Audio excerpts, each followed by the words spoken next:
Assalamualaikum warahmatullahi wabarakatuh. Salam jumpa lagi bersama channel Rahmatlan. Kali ini kita akan sajikan informasi tentang 5 bahan pembuat CPT yang tentunya sangat ampuh dan lebih mudah didapat di sekitar kita tanpa harus membeli, untuk membantu pertumbuhan tanaman kita menjadi lebih bagus dan lebih sesuai dengan harapan kita.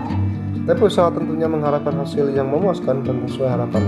Begitu juga dengan usaha pertanian yang mengharapkan tanaman yang kita tanam bisa tumbuh subur, sehat, dan berbuah lebat. Bicara masalah pertumbuhan suatu tanaman tidak lepas dari yang namanya pupuk, baik yang sifatnya menumbuhkan, mencegah, dan juga mendorong pertumbuhan tanaman atau hormon. Nah, apa itu hormon tumbuhan? Hormon tumbuhan atau fitohormon adalah sekumpulan senyawa organik bukan hara, baik yang terbentuk secara alami maupun dibuat oleh manusia, yang dalam kadar sangat kecil mampu mendorong, menghambat, dan mengubah pertumbuhan, perkembangan, dan pergerakan tumbuhan. Kadar kecil yang dimaksud berada pada kisaran 1 mmol per liter sampai 1 mikromol per liter. Hormon tumbuhan dihasilkan sendiri oleh individu yang bersangkutan. Pemberian hormonnya dari luar sistem individu dapat pula dilakukan. Pemberian secara eksogen dapat juga melibatkan bahan kimia non-alami, sintetik, tidak dibuat dari ekstraksi tumbuhan, yang menimbulkan rangsang yang serupa dengan fitohormon alami. Oleh karena itu, untuk mengakomodasi perbedaan dari hormon hewan, tadi pula istilah zat pengatur tumbuh-tumbuhan. Terdapat ratusan hormon tumbuhan atau zat pengatur tumbuh ZPT yang dikenal, baik yang dihasilkan secara alami oleh tumbuhan sendiri endogen maupun yang dihasilkan oleh organisme non-tumbuhan atau yang sintetis buatan manusia eksogen. Mengikuti kesepakatan banyak ahli, terdapat 5 kelompok utama hormon tumbuhan, yaitu auksin, sitokinin, gibberellin, dan asam absita. Auksin merupakan senyawa yang berfungsi mempengaruhi perbesaran sel, pembentukan tunas, dan menumbuhkan akar. Auksin juga berfungsi mempromosikan produksi hormon lain dan bersamaan dengan sitokinin, mengatur pertumbuhan batang, akar, buah, sekaligus mengubah batang menjadi bunga. Sitokinin, golongan sitokinin sesuai namanya merangsang atau terlibat dalam pembalansa. Gibberellin adalah semua anggota kelompok hormon tumbuhan yang memiliki fungsi yang serupa atau yang terkait dengan biosai GA1. GA hadir pada hampir sepanjang hidup tumbuhan dan diketahui mengatur perkecambahan, pemanjangan batang, pemicuan pembungaan, perkembangan kepala sari, perkembangan biji, dan pertumbuhan berikat. Selain itu, fitohormon ini juga berperan dalam tanggapan terhadap perangsang melalui regulasi fisiologis yang terkait dengan mekanisme biosintesisnya. Lalu apa saja bahan-bahan di sekitar kita yang memiliki kandungan zat-zat ZPT yang dapat memacu mendorong pertumbuhan tanaman mulai dari akar sampai tunas dan tahap batang? 1. Bawang merah. Umbi bawang merah dapat digunakan sebagai ZPT karena pada bawang merah mengandung vitamin B1, tiamin, dan alisin yang berguna untuk pertumbuhan tunas. Selain itu, umbi bawang merah juga mengandung ZPT auksin dan resokalin yang dapat merangsang pertumbuhan akar tanaman.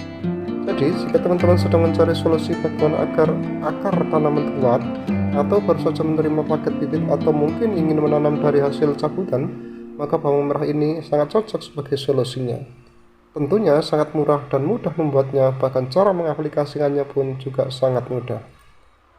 Yang kedua, bawang putih.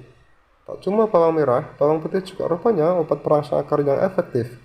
Karena bawang putih terdapat kandungan hormon sikordinin yang kandungannya setara dengan auksin, yang efektif dalam proses germinasi dan pengeluaran akar.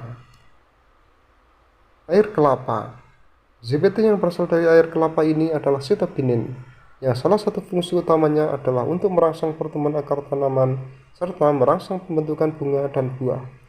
Menyiram air kelapa pada tanaman ternyata membuat tanaman bertunas lebih cepat dan bobot basah akar yang tinggi. Air kelapa mengandung hormon sitokinin, auksin, dan gibberellin, serta senyawa yang dibutuhkan tanaman. Untuk itu, air kelapa dapat kamu manfaatkan untuk memacu pertumbuhan pertunasan atau perakaran pada berbagai jenis tanaman. Ekstrak tauge merupakan jenis makanan yang kaya protein, asam amino, vitamin, dan mineral. Tauge memiliki manfaat bagi tanaman, terutama dapat meningkatkan kesuburan tanah dan juga digunakan sebagai campuran pembuatan pupuk cair karena kandungan fosfor yang tinggi. Hasil penelitian Ulfa 2014 dan Kair et al. 2013 bahwa kecambah kacang hijau atau tauge mengandung hormon alami yaitu hormon auksin, di mana hormon auksin memiliki fungsi dalam pembelahan sel, pertumbuhan akar pada kultur in vitro, fototerapisme, geotropisme, partenokarpi, apikal, dominan, pembentukan kalus, dan perangsang akar tanaman alami. Tauge mengandung auksin yang besar dan alternatif pengganti vitamin B1. Ekstrak tomat adalah obat perangsang akar tanaman alami yang mengandung berbagai mineral. Kandungan pada ekstrak tomat bermanfaat untuk pertumbuhan tanaman. Ekstrak tomat mengandung mineral seperti kalsium, magnesium, fosfor, kalium, natrium, dan sulfur yang banyak manfaat.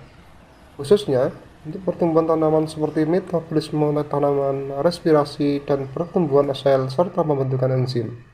Komposisi kimiawi pada tomat juga mengandung CPT seperti auksin yang berfungsi untuk merangsang perpanjangan sel pada daerah titik tumbuh.